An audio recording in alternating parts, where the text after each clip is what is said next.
Hello and welcome or welcome back to my channel. My name is David Novak. I'm going to read a couple of poems from my book Against Fascism, books which I have not had excuse or reason to call forth for a long time. This book was finished on May 30th of 2025 and offers up a snapshot to the state of the country during the first months of the Trump administration's subversion of democracy in my country, the United States of America. Resistance has sprung up across the country in elections held less than a week ago. Democrats came out as the victors across the board. Zohran Mamdani in New York City won the mayorship, much to the chagrin of establishment Democrats, that is to say, corporatist Democrats. And it seems as though the party was waiting for this moment, waiting for the election to have been a fait accompli, to now go and subvert the democracy further, that is to say, to betray the constituency of voters which have supported the party. In Illinois, certainly, Senator Dick Durbin has done so. And so the historic nature of what I chose to feature in this book, as I say, it is being reinforced. If I were to be writing such a book today, I would have to talk about yesterday's vote. I think today is November 10th, so we're talking about a vote on November 9th, as I say, less than a week after that election. And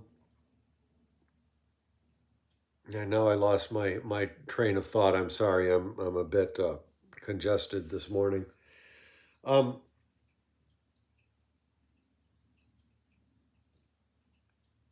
If I were to be writing poems now, this recent vote would have to be put into some space here.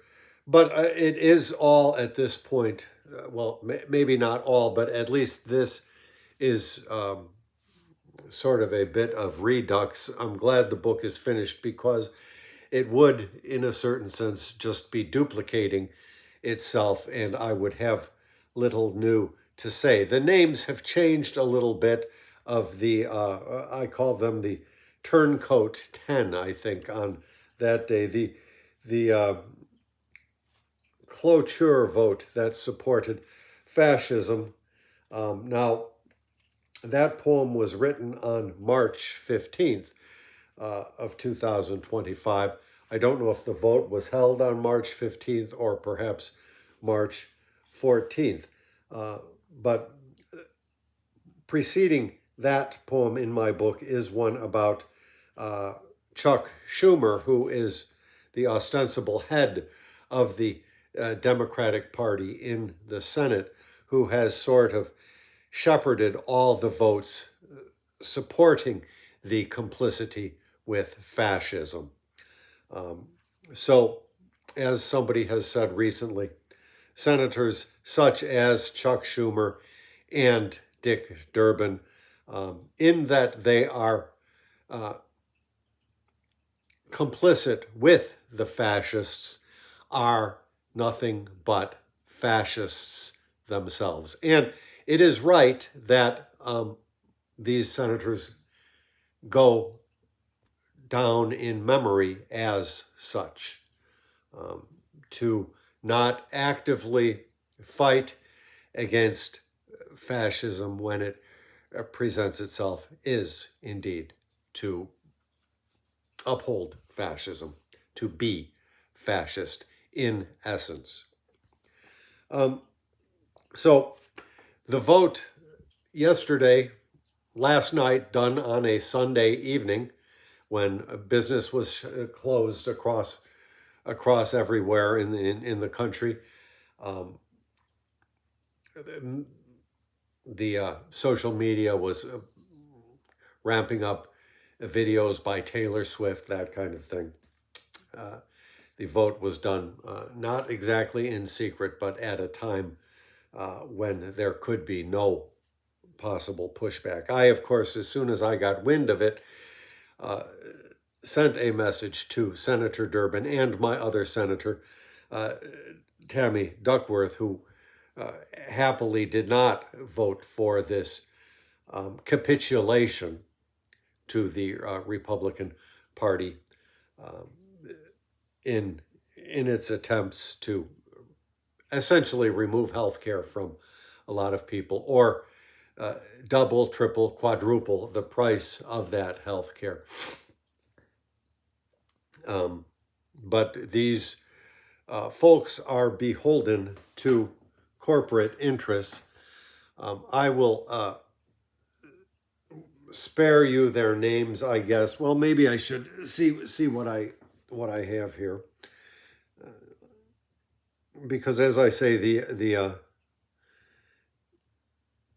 names of this vote are a little bit different to the names from the Cloture vote, which I will be reading the poem about. But there is widespread belief that even though Chuck Schumer voted against yesterday's measure, that he was behind it. He is up for re-election at some point in the future and wants to win.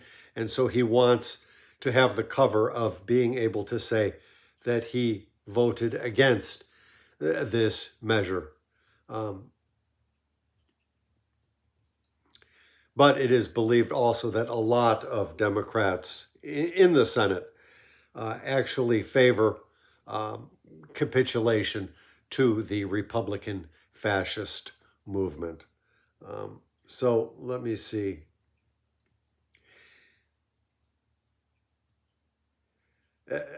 At least there were these names: Cortez Masto, Durbin, Fetterman, Hassan, Kane, King, Rosen, and Shaheen.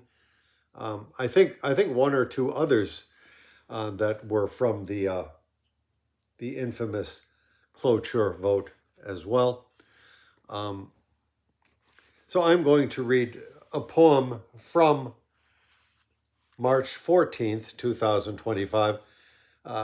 Dr. Schumer shrugs his shoulders, and then I will read the Cloture vote that supported fascism, written the day after that. So the conceit, of course, is that Charles Schumer, the ostensible leader of the Democrats in the Senate, is a physician, an attending physician. Dr. Schumer shrugs his shoulders. Democracy has got a tumor, a fascist growth. It is no rumor. And once 'tis dead, there's no exhumer. For corpses die, and then they lie forevermore in history. Alas, for one, a baby boomer, less early than a tardy bloomer, you can say I feel out of humor to hear the cry of dying nigh in its last gasp of history. 'Tis true I am a gloom and doomer, of the necrosis no perfumer, yet neither of demise assumer. For if we try, then by and by, can we not alter history? Oh no, they've called in Dr. Schumer, well known since Babylon and Sumer, a proud, portentous peacock plumer, with jaundiced eye, a yawning guy, who has no use for history. The market favors the consumer, quoth Dr. Chuck. Be no presumer that death ensues the fascist tumor. It I deny. Why uglify or fret the end of history? I take my poodle to the groomer to spruce it up, and there are numerous reasons not to fret the tumor. For so say I, comply, comply, so fuck off with your history. Those were the words of Dr. Schumer that offered up no hope illumer, himself democracies and tumor negligent, why he lets her die without a care for history. Of course, I had to say he takes his poodle to the groomer simply to get that rhyme in there, groomer. There were other options, but less viable. And so let us move on to the Cloture vote that supported fascism, which is something of a roll call. Let us remember turncoats 9 who went against their party. Then add one more who crossed the line to vote with fascists smartly.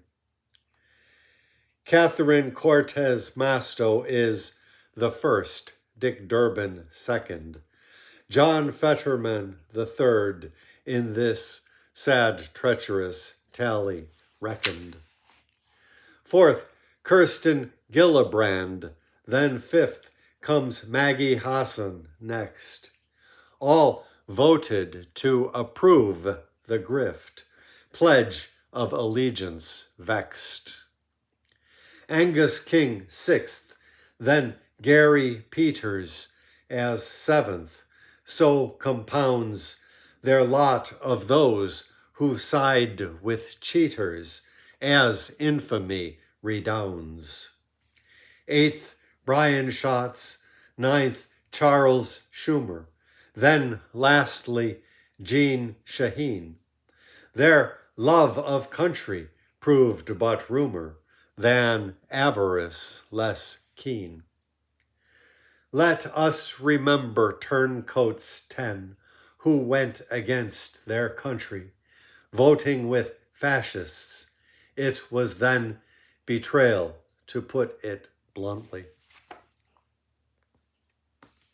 It is hard to say what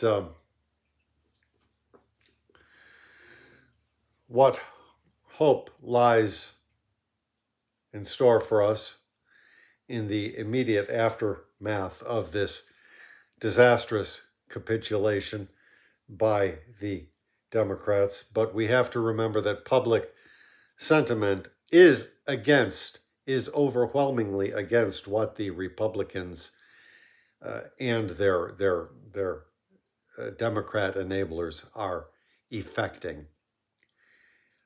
And it is perhaps time to become even more clamorous about objectives such as would benefit the populace in its entirety, such as universal health care, that kind of thing. People are in a position where seeing the doctor is unaffordable. I recently had to, well, I tried to order some medication, and it's, well, the insurance which I have been paying for refused it. And so the cost for the insurance, I mean, for the medicine, was going to be a little bit under $3,000 US for 2 weeks. And the doctor's office let me know that I might purchase it from a Canadian pharmacy. I've used a Canadian pharmacy for certain pet medications that we need. This is a different one, and the price was quoted as something like $150. Well, it turns out, I mean, it's a little bit more than that. So it was 200 something, and then after I placed the order, I had a call from the company, even though it's, as with the other pet pharmacy, even though it presents itself as Canadian, the pills come directly from India, and because of that, well, no, not because of that, but there is an added charge of $60. And then goodness knows what kind of a Trump tariff will be placed on them when they come. So it will probably cost me around $300, which still is better than $3,000 for a handful of pills. I think it's something like 40 pills in total, something like that. Anyhow, I did not mean to go off on that personal anecdote. The year for my partner and I, and this book for myself, was very largely begun in Buenos Aires, Argentina. And here I am at a big arts center, a little bit of a potbelly there concealed by the bag I'm carrying.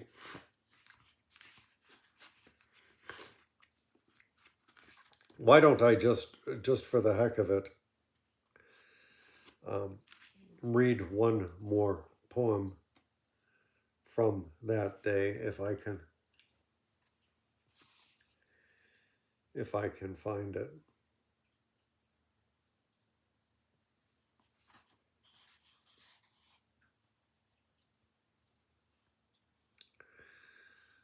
Death of a Young Girl,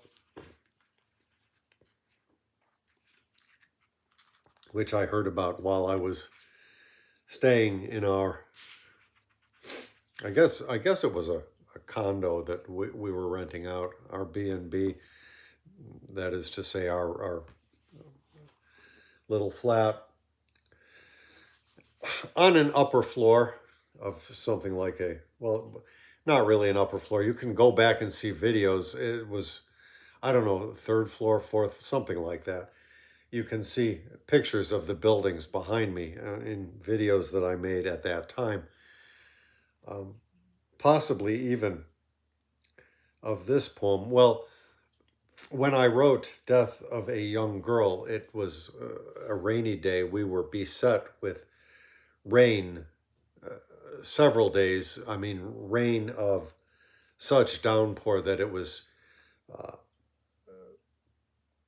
almost impossible to leave the flat. And so staying in, I did reading and indeed wrote this poem about young Emily Pike. And I believe even, let's see, this was written on, well, this was posted on, I can't say written for sure, but it was probably written on. It was posted on March 3rd of 2025. And the case of this young woman's murder has had no headway as yet. It does not seem to be a high priority amongst officialdom. So let me just close off this with a reading of that poem. Something not overtly political, but of course very much pointing to huge fractures within the polity and within our government, and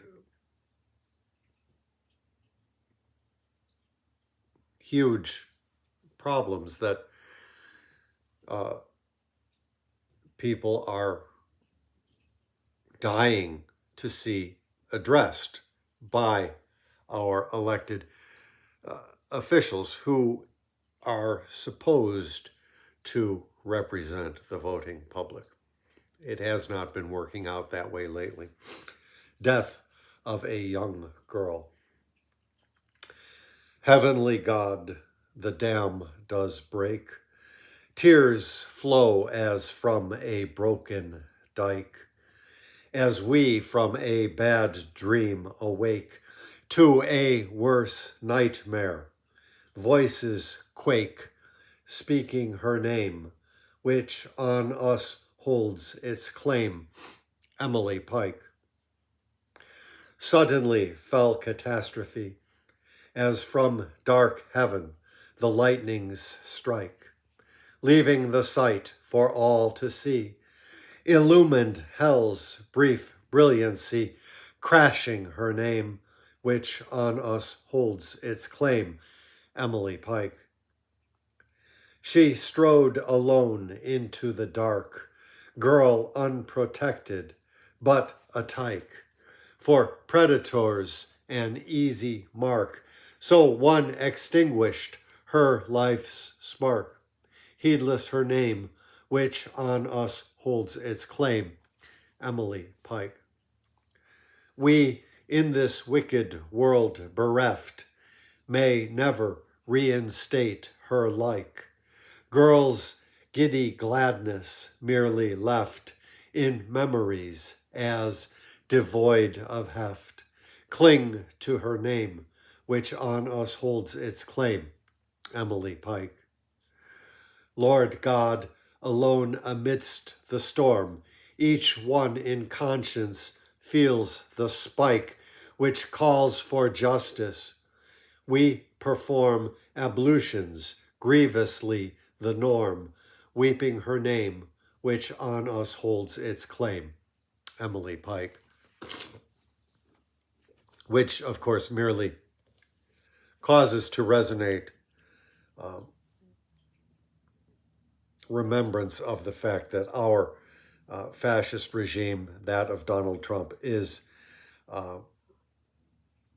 running a pedophile protection racket, as has become evidently clear. These Epstein files have not yet been released.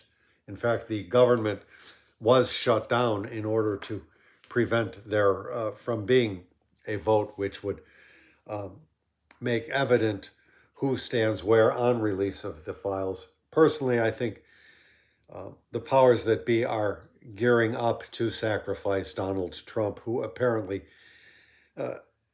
exists in the Epstein files quite extensively, not simply his name logged on airplane flights to a secret island, but much more damning evidence exists. It will all come out, but at this point, one has the sense that there are other names as well that the powers in the know are struggling mightily to protect. So that is the government we've got, but we've got the voices we've got, and we need to keep making a loud noise, making some good trouble. Thank you very much for stopping by my channel.